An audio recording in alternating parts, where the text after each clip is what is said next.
Hello guys, so this is the second part of our properties of exponent video.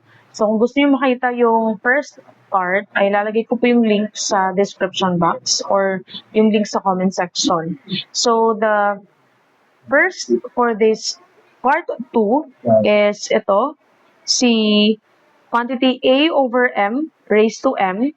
So kung makikita niyo po na you have A and B, magkaibang siya, base. Tapos, ni-raise po siya sa M. So, ang gagawin nyo lang ay i-distribute nyo lang po yung exponent. So, basically, magiging ganito. A raised to M over B raised to M. So, to give you an example, magiging ganito. For example, we have 2 over X.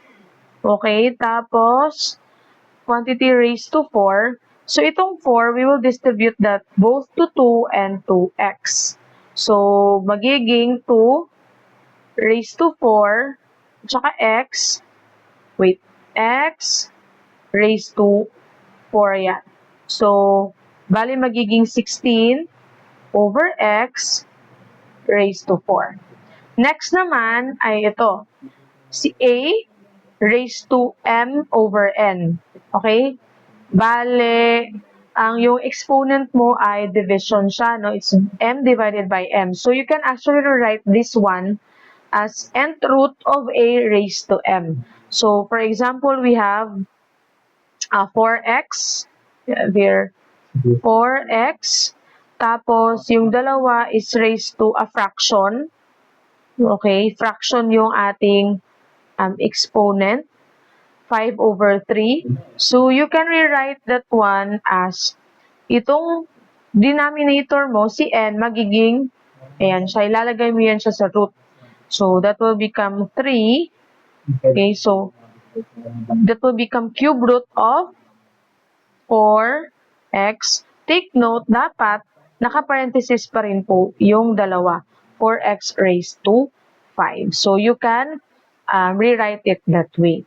Next ay ito, kung naman, yung a mo is raised to a negative exponent. So, pag negative exponent, you can rewrite that one as 1 over a raised to m. So, yung function mo ay mapupunta sa denominator. Let's say, for example, merong x raised to negative 5. So, negative yung exponent.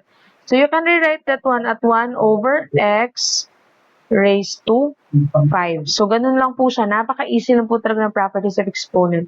Next is, or last one is a raised to 0 is equal to 1. So, anything po that is raised to 0, automatic po yan equal to 1. Basta po ang a is not 0. So, for example, 1 billion raised to 0, that is still equal to 1. Or like this, a function like x raised to 5 plus 2. Okay? And both of them is raised to 1, that is equal to, both of them is raised to 0, that is equal to 1. So, anything po that is raised to 0 is equal to 1. So, see, napakadali lang po ng properties of exponent. So, I hope meron po kayong natutunan sa video na to. And if you want to watch more videos like this, don't forget to follow, subscribe, and share our videos.